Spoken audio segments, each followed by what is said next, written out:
Hello friends, तो कैसे हैं आप लोग। तो फ्रेंड्स, मैं जुड़ गया हूं आपके सेशन के साथ और यहां पर आपको सभी सब्जेक्ट के कंप्लीट डिटेल डिस्कशन देखने को मिलेंगे।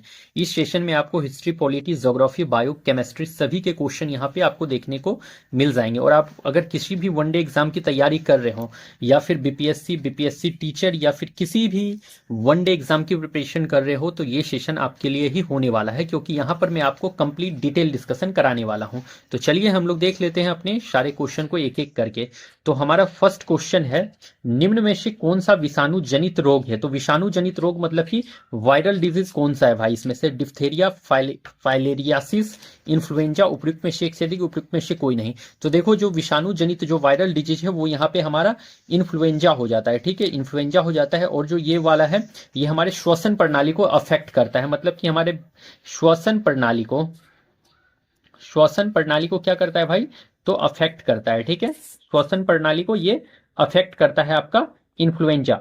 और जो इन्फ्लुएंजा होता है ये किससे होने वाला बीमारी है, तो वायरस से होने वाला डिजीज है। अब मैं यहाँ पे आपको सभी वायरस से होने वाले डिजीज के बारे में बता देता हूं। अब देखो, आप लोग एक ट्रिक से याद रख लेना वायरस से होने वाले डिजीज को। एक ट्रिक है इसके लिए, रेखा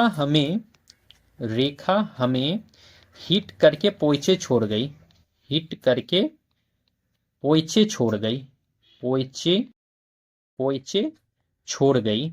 तो रेखा हमें हिट करके पोइचे छोड़ गई, ये ट्रिक है आपके वायरल डिजीज का। ठीक है, जितने भी वायरस से होने वाले डिजीज हैं उसका ये ट्रिक है, रेखा हमें हिट करके पोइचे छोड़ गई। रे से क्या याद रख लीजिएगा, तो रेबीज याद रख लीजिएगा। रे से रेबीज याद रख लेना है। खा से याद रख लीजिएगा खसरा, जिसे कि आप मिजिल्स कहते हैं, मिजिल्स खसरा जिसे कहते हो भाई, मिजिल्स खसरा याद रख लेना खो से। हौ से याद रख लेना हर्पीज, हौ से क्या याद रख लीजिएगा, हर्पीज याद रख लीजिएगा। और हर्पीज जो है एकमात्र विषाणु से होने वाला रोग है जिसमें दांत खुजली ये सब होता है। ठीक है, और बाकी बात जितने भी दांत खाज खुजली वाले रोग होते हैं वो सभी कवक से होते हैं। तो एकमात्र हर्पीज है जो कि विषाणु से होने वाला दांत खाज खुजली वाला रोग है, इसको ध्यान में रख लीजिएगा। हौ से याद रख लीजिएगा हेपेटाइटिस। ठीक है, हेपेटाइटिस, और हेपेटाइटिस 3 टाइप के, हेपेटाइटिस ए बी सी। हौ से हेपेटाइटिस याद रख लीजिएगा। टॉ से रख लीजिएगा ट्रेकोमा, ट्रेकोमा, ट्रेकोमा याद रख लीजिएगा। टॉ से ट्रेकोमा याद रख लीजिएगा। ओके, हौ से रेखा हमें, अच्छा यहाँ पे देखो यार मो छूट गया है, ये मो से क्या याद रख लेना है, मो से मेनिंजाइटिस याद रख लीजिएगा, मेनिनजाइटिस। ठीक है, मो से मेनिंजाइटिस याद रख लीजिएगा। उसके बाद फिर आता है करके आपको छोड़ देना है। पो से आपको याद रख लेना है क्या, तो पोलियो याद रख लेना है, पो से पोलियो। ए से याद रख लीजिएगा एड्स। चो से याद रख लीजिएगा चेचक। ठीक है, चेचक। छो से याद रख लीजिएगा छोटी माता, मतलब कि स्मॉल पॉक्स, छोटी माता। इससे याद रख लीजिएगा डेंगू। डॉ से याद रख लीजिएगा डेंगू। और गो से याद रख लीजिएगा गलसुआ, जिसे कि मम्स कहते हो, मम्स, गलसुआ। गो से गलसुआ याद रख लेना, गलसुआ। और ई से याद रख लेना है इन्फ्लुएंजा। ठीक है, तो यहां पर जितने भी वायरस से होने वाले डिजीज है मैंने सभी को यहां पर एक ट्रिक से बता दिया है। रेखा हमें हिट करके पोइचे छोड़ गई। और आपको यहां पर एक चीज याद रख लेना है कि हर्पीज जो है एकमात्र जो है वायरस से होने वाला दांत खाज खुजली से होने वाला रोग है। दांत खाज खुजली से होने वाला एकमात्र जो है रोग है वो है हर्पीज। अच्छा, आप एक बात और ध्यान में रखना भाई, कि देखते हो जांग के पास जो है कांच लग जाता है। ठीक है, कांच जो लग जाता है तो उसके लिए एक मेडिसिन आता है जिसे कहते हो फोर्ड्रम। ये तो नॉर्मल है। ठीक है, और एक आता है कीटोफोर्ड। और ये कीटोफोर्ड जो है भाई, ये 24 घंटे के अंदर जो है ना आपके जो कांच हो जाता है, जांग के पास जो कांच हो जाता है, 24 घंटे के अंदर कीटोफोर्ड उसको सही कर देता है। कांच जो आपके जांग के पास हो जाता है या फिर दाद हो जाता है, दिनाव हो जाता है, उसके लिए जो है कीटोफोर्ड मेडिसिन बेस्ट होता है। ठीक है, तो अगर किसी को भी कांच वाच हो, खुजली हो, दिनाव हो, तो आप लोग कीटोफोर्ड का यूज कर सकते हैं। इससे 24 घंटे के अंदर ही मात्र जो है आपका जो वो कांच होता है वो सही हो जाता है। ठीक है, ये एडिशनल इंफॉर्मेशन था, मैंने इसे आपके साथ शेयर किया है। ठीक है, चलिए फिर नेक्स्ट। भारत के पर्यावरण संरक्षण अधिनियम को अधिनियमित किया गया था। तो पर्यावरण संरक्षण अधिनियम इन्वायरमेंट प्रोटेक्शन एक्ट, तो भाई ये देखो मई 1986, नवंबर 1986, तो यही करेक्ट है। नवंबर 1986 को जो है भारत का पर्यावरण संरक्षण अधिनियम पारित किया गया था। 1980 से याद रख लेना वन संरक्षण अधिनियम, वन संरक्षण अधिनियम कब पारित किया गया था? तो वन संरक्षण अधिनियम जो है 1980 में पारित किया गया था। वन संरक्षण अधिनियम 1980 में पारित किया गया था। नेक्स्ट, सभी खाद्य श्रृंखलाएं पौधे से ही क्यों शुरू होती है? तो इंपॉर्टेंट हो सकता है आपके लिए। ये जो फूड चेन जो भाई स्टार्ट होता है ये प्लांट से ही क्यों आखिर शुरू होता है, ये पूछा है यहाँ पर। देखो, क्योंकि पौधे आसानी से उग जाते हैं, ये कोई लॉजिक नहीं हुआ। क्योंकि पौधे पौष्टिक होते हैं, ये भी कोई लॉजिक नहीं है भाई। क्योंकि पौधे अपनी ऊर्जा स्वयं उत्पन्न कर सकते हैं, यही करेक्ट होने वाला है। क्योंकि पौधा जो है अपना ऊर्जा जो है स्वयं उत्पन्न कर सकता है, इसीलिए जो है प्लांट से ही आपका फूड चेन स्टार्ट होता है। और फूड चेन आपके लिए इंपॉर्टेंट हो सकता है, यहां से क्वेश्चन में भी कि आ जाए आपके एग्जाम में। नेक्स्ट, खतरनाक अपशिष्ट की विशेषता, तो हजार्डस वेस्ट की कैरेक्टरिस्टिक्स जो है आपको वो बताना है। तो विषाक्तता, प्रतिक्रियाशीलता, ज्वलनशीलता, उपयुक्त में से एक से अधिक, उपयुक्त में से कोई नहीं। तो देखो, खतरनाक जो अपशिष्ट होते हैं भाई, जो वेस्ट होते हैं, उसका क्या मतलब कि आपका कैरेक्टर है। तो देखो भाई, इसमें जो विषाक्तता तो उसका कैरेक्टर है एक, प्रतिक्रियाशीलता ये भी उसका कैरेक्टर है, एंड वन ज्वलनशीलता तो उपयुक्त में से एक से अधिक, मतलब कि यहां पर जो आपका मोर than one of the above जो है आंसर करेक्ट देखने को मिल जाएगा। नेक्स्ट, निम्नलिखित में से कौन सा नवीकरणीय ऊर्जा स्रोतों का एक उदाहरण है? One of the most important topic, one of the most important topic, may be कि टीआरई 4 में यहां से छप जाए क्वेश्चन आपका, टीआरई 4 में यहां से क्वेश्चन छप जाए आपका। तो नवीकरण ऊर्जा का एक स्रोत उदाहरण आपको बताना है। सौर ऊर्जा, पवन ऊर्जा, जल ऊर्जा, उपयुक्त में से एक से अधिक, उपयुक्त में से कोई नहीं।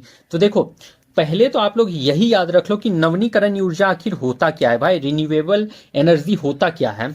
तो देखो, जो कभी खत्म ना हो, मतलब यूज करने के बाद भी खत्म ना हो, मतलब सिंपल से याद कर लेना, जो कभी खत्म ना हो, मतलब हम लोग कितना भी यूज करें वो खत्म ना हो और इजिली जो है वो बन जाए, ठीक है, खत्म ना हो, और अगर खत्म भी हो तो वो इजिली आसानी से जो है दोबारा बन जाए, जो दोबारा बन सकता हो उसे ही नवीकरण ऊर्जा कहा जाता है।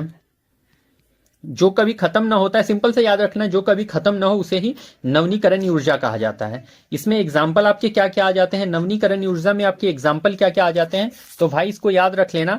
अच्छा, और नवीकरण ऊर्जा को ही non conventional source of energy कहा जाता है, नॉन कन्वेंशनल सोर्स, इसे ही जो है non conventional source of energy भी कहा जाता है, नॉन कन्वेंशनल, गैर परंपरागत स्रोत, ऊर्जा का गैर परंपरागत स्रोत, ठीक है।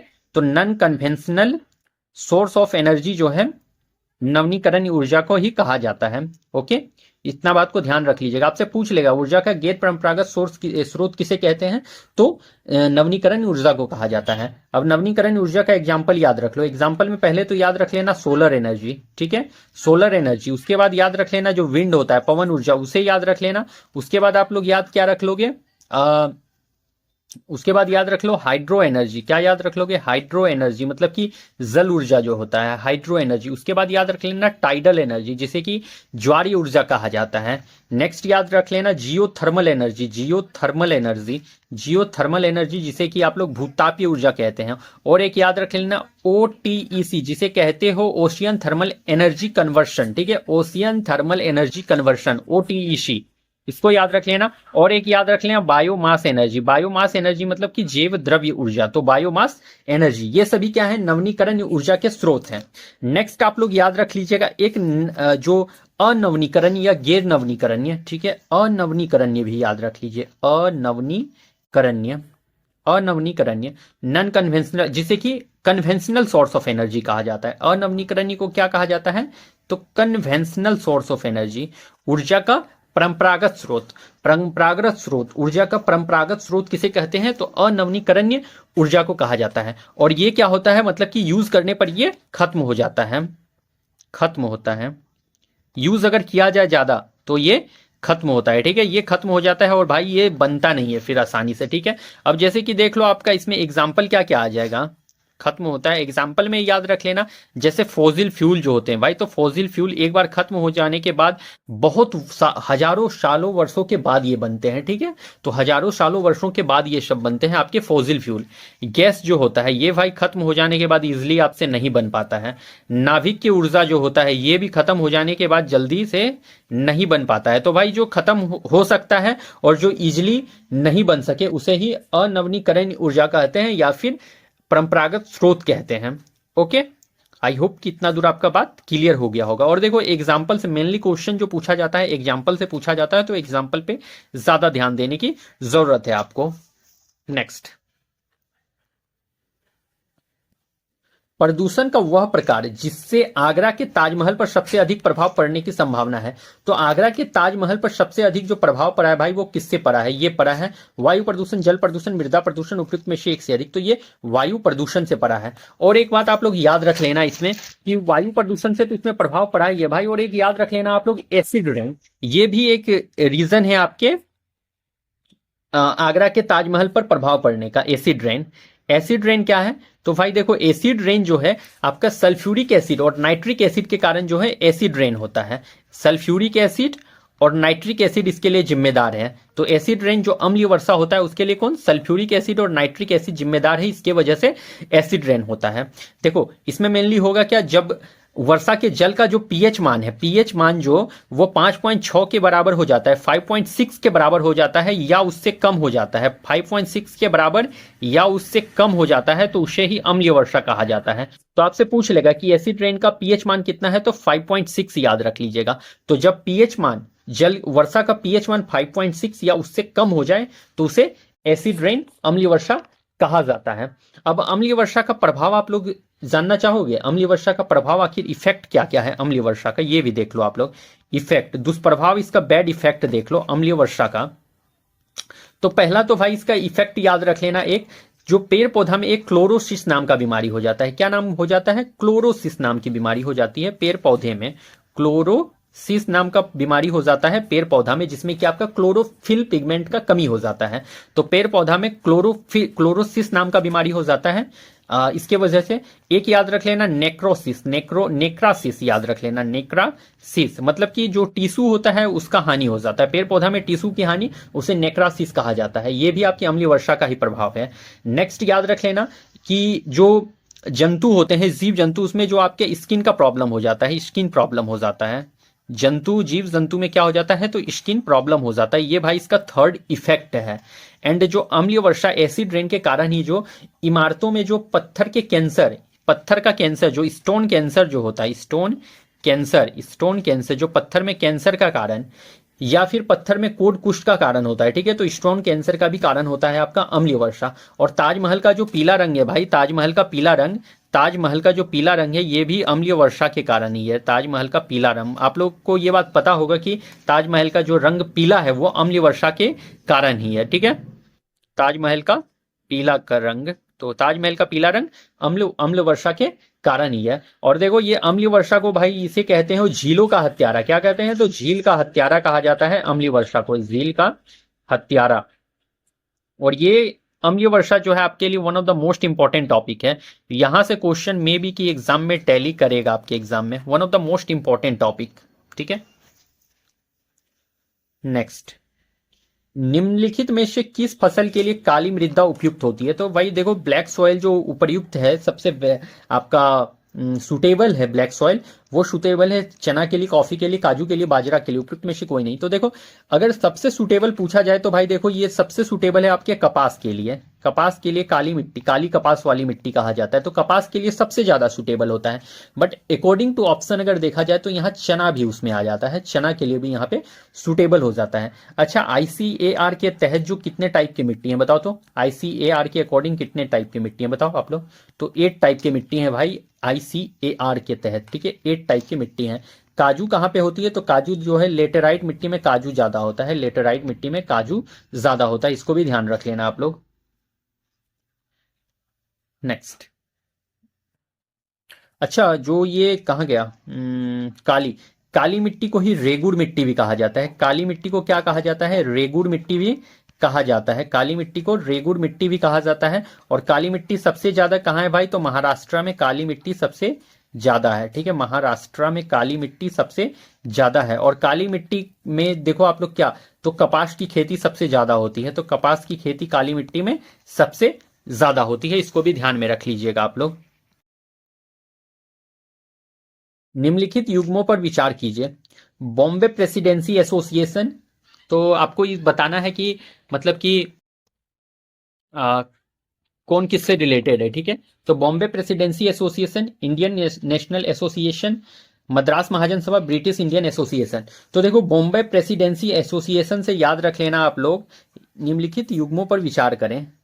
अच्छा, इसमें भाई देखो आपको बताना है कि करेक्ट कौन सा है। ठीक है, तो बॉम्बे प्रेसिडेंसी एसोसिएशन तो दादा भाई नरोजी, तो नहीं भाई ये दादा भाई नरोजी नहीं है। इंडियन नेशनल एसोसिएशन तो आनंद मोहन बोस, तो बिल्कुल आनंद मोहन बोस इसके करेक्ट हो जाते हैं। ठीक है, मद्रास महाजन सभा, तो मद्रास महाजन सभा के गजलू लक्ष्मी नरसू चेट्टी, तो नहीं भाई ये नहीं है। ब्रिटिश इंडियन एसोसिएशन तो सुरेंद्र नाथ बनर्जी, तो भाई ये भी नहीं है। तो मतलब कि ऑप्शन नंबर 2 जो है हमारा करेक्ट होने वाला है। अब देखो मैं यहाँ पे आपको बता देता हूँ कौन किससे रिलेटेड है। अब बॉम्बे प्रेसिडेंसी एसोसिएशन अगर पूछ ले आपसे, तो देखो इसका जो स्थापना हुआ है 1885 में, 1885 में हुआ है बॉम्बे प्रेसिडेंसी का। इससे जो रिलेटेड थे आपके, तो फिरोज शाह मेहता, फिरोज शाह मेहता, फिरोज शाह मेहता, केटी तेलंग, केटी तेलंग, तेलंग, और साथ में बदरुद्दीन तैयब जी, रुद्दीन तैयब जी, बदरुद्दीन तैयब जी। ठीक है, तो फिरोज शाह मेहता, केटी तेलंग और बदरुद्दीन तैयब जी जो है बॉम्बे प्रेसिडेंसी एसोसिएशन के संस्थापक हैं। 1885 में स्थापना हुआ है। इंडियन नेशनल एसोसिएशन का याद रख लीजिएगा, 1876 में स्थापना हुआ है इसका। 1876 में इंडियन नेशनल एसोसिएशन का स्थापना हुआ है और इसके संस्थापक हैं आनंद मोहन बोस और साथ में याद रख लीजिएगा सुरेंद्र नाथ बनर्जी। ठीक है, तो सुरेंद्र नाथ बनर्जी भी इसके संस्थापक हो जाते हैं। मद्रास महाजन सभा का याद रख लेना, इसका डेट 1884 में मद्रास महाजन सभा का स्थापना हुआ था, 1884 में। इसमें याद रख लेना आप लोग जी सुब्रमण्यम अय्यर, जी सुब्रमण्यम अय्यर। ठीक है, तो जी सुब्रमण्यम अय्यर, आनंद भाई चार्लू या फिर सिंपल आनंद चार्लू याद रख लियो आप लोग, आनंद चार्लू। और एक याद रख लेना वीर राघवाचारी। तो ये सभी आपके रिलेटेड हो जाते हैं मद्रास महाजन सभा से। नेक्स्ट याद रख लेना आप लोग, ब्रिटिश इंडियन एसोसिएशन की स्थापना जो हुआ है 1851 में देखने को मिला था। और इसके जो आपके अध्यक्ष हो जाते हैं, अध्यक्ष वो राधाकांत देव हो जाते हैं। अध्यक्ष कौन हो जाते हैं, तो राधाकांत देव। और इसके सचिव हो जाते हैं देवेंद्रनाथ टैगोर, सचिव देवेंद्रनाथ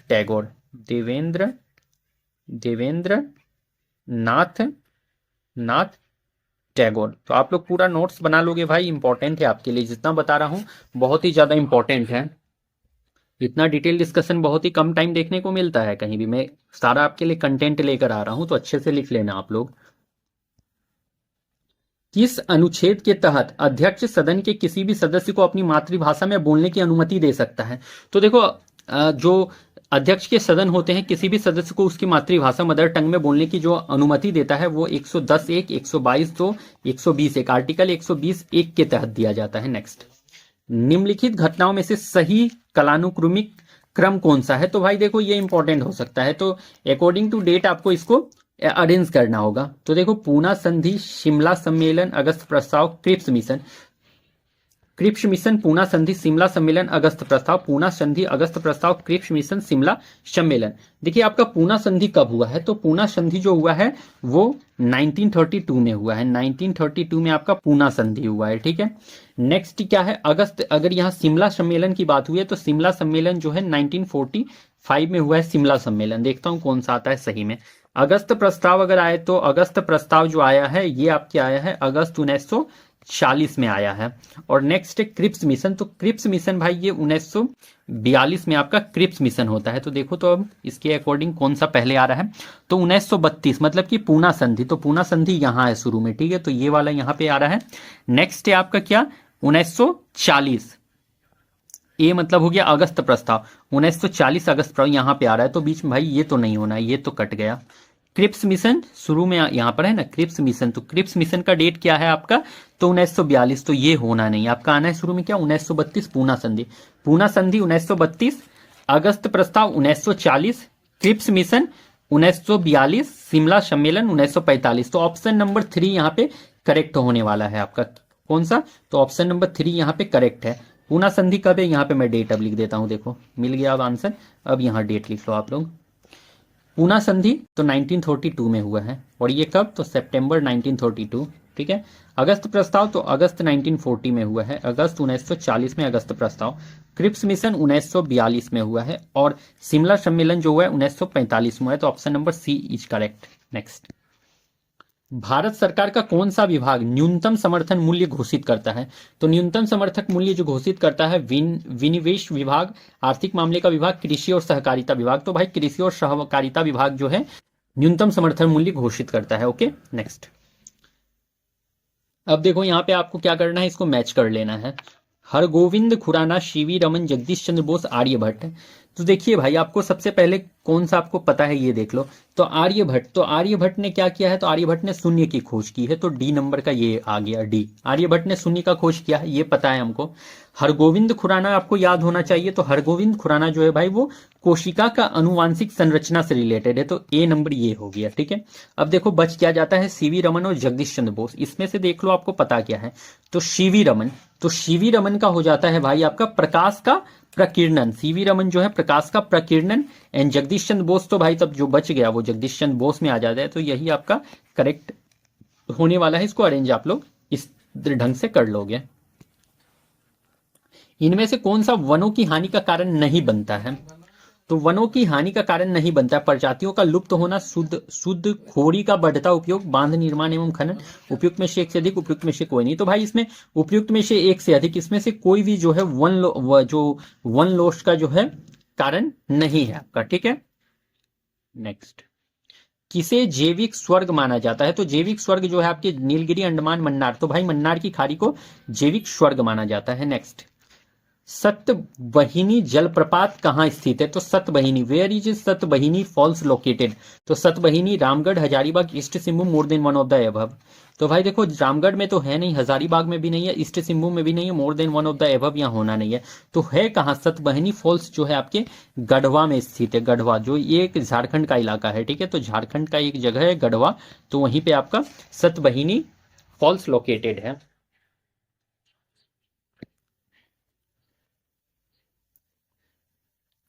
डायस को लघु तरंग धैर्य रेडियो तरंगों के रूप में जाना जाता है। अच्छा, लघु धैर्य तरंग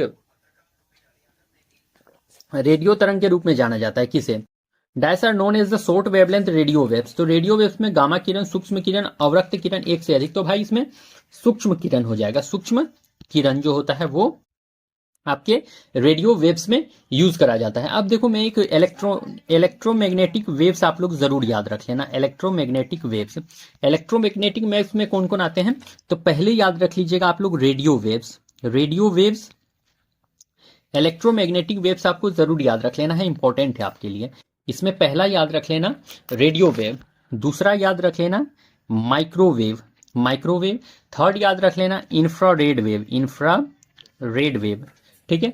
फोर्थ याद रख लीजिएगा विजिबल रे, विजिबल रे।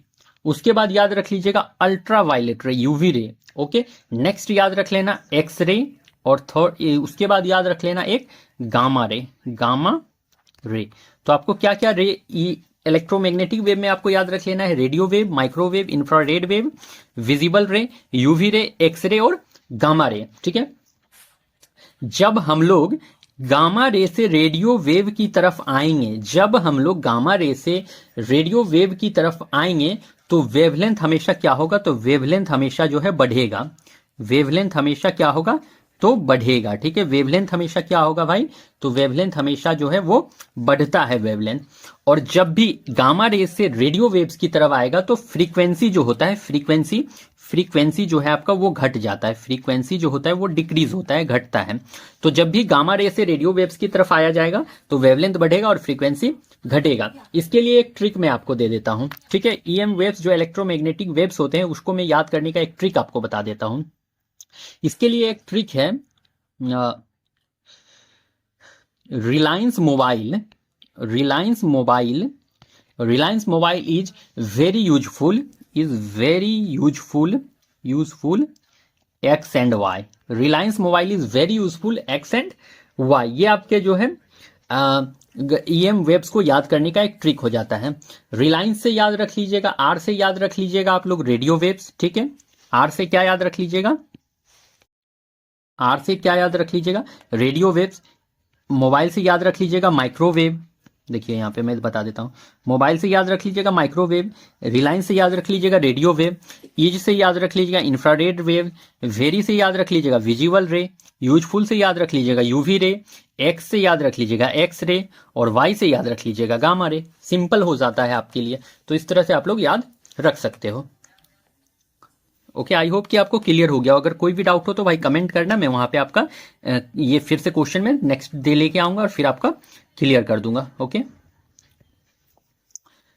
वेसाल्ट उदाहरण है, तो वेसाल्ट उदाहरण है सेडिमेंट्री रॉक का, मेटामॉर्फिक रॉक का, इग्नियस रॉक का। तो भाई ये इग्नियस रॉक का उदाहरण है आपका वेसाल्ट। ठीक है, बेसाल्ट रॉक जो है उदाहरण है इग्नियस आग्नेय चट्टान का। नेक्स्ट, भारत में केंद्र शासित प्रदेशों के प्रशासन में विशेष शक्ति किसके पास है? तो देखो, केंद्र शासित प्रदेशों के प्रशासन में विशेष शक्ति जो है वो राष्ट्रपति के पास होता है। किसके पास होता है? तो राष्ट्रपति, जो हमारे प्रेसिडेंट महोदय होते हैं उसके पास जो होता है केंद्र शासित प्रदेश का जो होता है प्रशासन, उसका पावर होता है। नेक्स्ट, संघ तथा राज्यों के लिए लोक सेवा आयोग का प्रावधान संविधान के किस अनुच्छेद में है? तो देखो, लोक सेवा आयोग तो संघ हो या चाहे राज्य हो, चाहे वो यूपीएससी हो या फिर बीपीएससी हो या फिर वो जेपीएससी हो, झारखंड पब्लिक सर्विस कमीशन, या फिर वो यूपीपीसीएस हो। ठीक है, किसी का भी पूछ रहा है कि ये सभी का जो आर्टिकल है वो कितना आएगा, तो ये आर्टिकल कितने में आते हैं? तो 315 में आते हैं, आर्टिकल 315। तो कोई भी राज्य हो चाहे संघ हो, किसी का भी लोक सेवा आयोग हो, वो आर्टिकल 315 में आता है, चाहे वो यूपीएससी हो, बीपीएससी हो, जेपीएससी हो, यूपीपीसीएस हो, कोई भी हो, किसी भी राज्य का हो, अगर कोई भी जो आता है लोक सेवा आयोग वो आर्टिकल 315 में ही आता है, तो अनुच्छेद 315 इसका करेक्ट हो जाएगा। Next, which acid used in car battery? तो कार बैटरी में किस एसिड का उपयोग करा जाता है? तो HCl, HNO3, H2SO4। तो भाई जो सल्फ्यूरिक एसिड H2SO4 होता है वो कार के बैटरी में यूज करा जाता है। ठीक है, HCl में आपको याद रख लेना है, HCl से याद रख लीजिएगा जो टॉयलेट क्लीनर होते हैं, टॉयलेट क्लीनर में जो है HCl का यूज करा जाता है। एंड HNO3 जो बढ़ई वाला काम करते हैं ना, जिसे आप लोग कह सकते हो यार बढ़ईगिरी जो काम करते हैं उसका, तो वो लोग HNO3 का यूज करते हैं। एंड आपके जो रॉकेट के नोदन में, ठीक है, रॉकेट के क्या होते हैं नोदन में, रॉकेट के भाई नोदन में, रॉकेट के क्या, तो नोदन में जो है, रॉकेट के नोदन में भी आपके HNO3 का यूज करा जाता है। इस बात को आप लोग ध्यान में रख लेना। नेक्स्ट, अच्छा तो फ्रेंड्स हमारा आज का सेशन यहाँ पे कंप्लीट होता है। आप लोग कंप्लीट सेशन को जरूर देखना, आपके लिए बहुत ही ज्यादा बेनिफिशियल हो जाएगा। यहाँ पर मैं कंप्लीट डिटेल डिस्कशन करा रहा हूँ। और आप लोग मेरे सेशन को भाई लाइक नहीं कर रहे हो तो लाइक जरूर कीजिएगा। कमेंट आप लोग नहीं करते हो, कमेंट भी कीजिए, और शेयर तो करना नहीं भूलेंगे, और साथ में सब्सक्राइब भी करेंगे आप लोग, और करवाएंगे भी।